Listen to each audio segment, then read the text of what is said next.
Selamat pagi, selamat siang, selamat sore, dan selamat malam bagi kalian semua. Kembali lagi dengan saya, Arata. Kali ini saya akan mereview sebuah kacamata. Tapi tunggu dulu, karena kacamata yang saya review kali ini memiliki sebuah kamera. Kameranya beresolusi 5 megapiksel dengan kualitas HD. Katanya sih.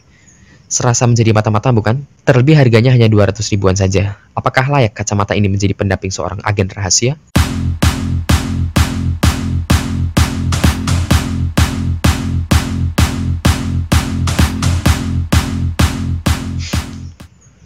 Sebenarnya di luar sana ada banyak jenis kacamata yang ada kameranya, dari yang bentuknya bulat, frame tipis, tebal, desainnya yang unik-unik, yang aneh-aneh.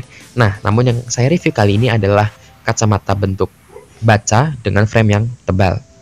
Dari boxnya berwarna hitam, di dalamnya terdapat sebuah kacamata tentunya.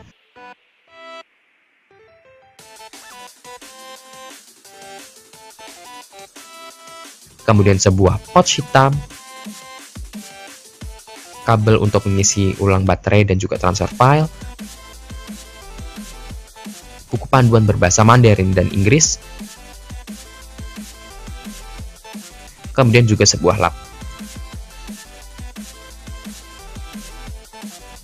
Dari desainnya sendiri sekilas tampak normal seperti kacamata pada umumnya, saat dipakai pun bobotnya tidak mengganggu.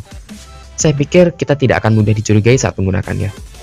Namun jika dilihat dari dekat, kacamata ini benar-benar terlihat sangat kaku dan tegas, terlebih lagi di bagian depannya yang cukup mengganggu saat dipakai. Kameranya berada di sisi depan frame di sebelah kiri. Kemudian terdapat juga tombol dan LED notifikasi di bagian gagang kirinya. Tersedia juga slot micro SD di bagian kiri gagang yang tersembunyi. Langsung ke bagian penggunaan, jadi untuk mengambil video ataupun foto, Anda harus masuk ke bagian standby mode.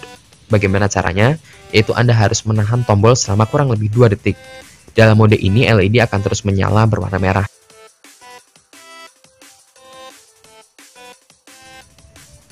Untuk melakukan perekaman video, tahan tombol selama 2 detik, maka LED akan kelap-kelip selama 3 kali, lalu mati. Maka perekaman sudah dimulai. Saat sudah selesai ataupun ingin menyudahinya, maka lakukan short press.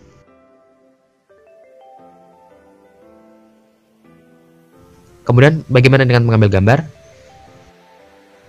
Nah, untuk mengambil gambar dari mode standby, lakukan short press, maka langsung mengambil gambar. Kemudian untuk keluar dari standby mode, atau dalam artian mematikannya, lakukan long press selama kurang lebih 3 detik.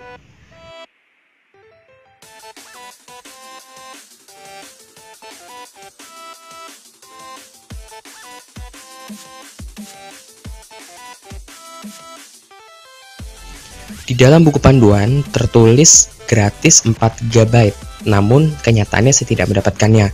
Entah ini yang salah siapa, apakah tokonya atau produsennya.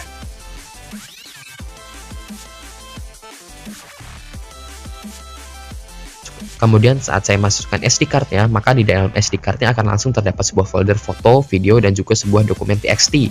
Dokumen TXT ini pun berguna untuk pengaturan tanggal, tinggal disesuaikan saja. Semua terdapat di dalam buku panduan. Oke, lalu bagaimana dengan kualitas video dan fotonya?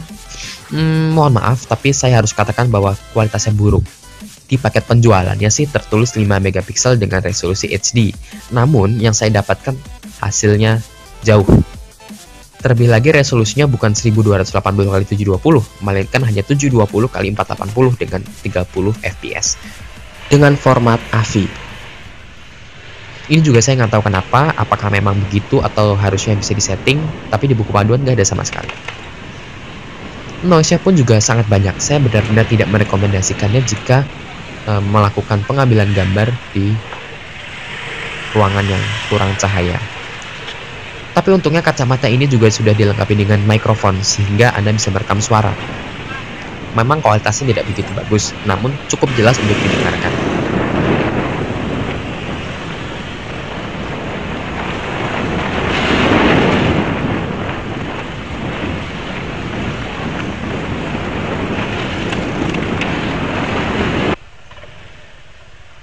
Tes 1 2 3 tes.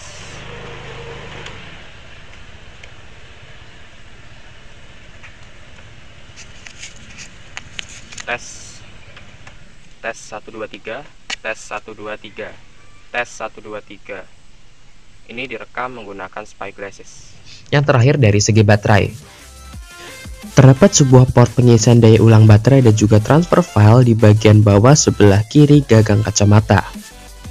Saat pertama kali pembelian, maka Anda harus mengisi baterainya selama kurang lebih 8 jam. Untuk selanjutnya, dari keadaan 0, maka Anda harus mengisi ulang baterainya selama kurang lebih 3 jam. Jika baterainya lowbat, kacamata ini tidak memberikan notifikasi apapun atau pemberitahuan apapun, Anda langsung tidak dapat menggunakannya. Lalu kesimpulannya bagaimana? Sebenarnya saya berekspektasi lebih dari kacamata ini, paling nggak resolusinya beneran 1280x70. Jika kalian mencari sebuah alat penyadap yang bisa dipertanggungjawabkan kualitasnya, maka saya sangat tidak merekomendasikannya. Namun jika Anda mencari sebuah kacamata penyadap yang paling enggak ada buktinya, maka kacamata ini pun cukup saya rekomendasikan, terlebih harganya hanya 200 ribuan saja. Mohon maaf bila ada salah-salah kata atau informasi, berikan kritik, saran, pendapat, atau apapun pada kolom komentar di bawah. Saya Arata, sekian.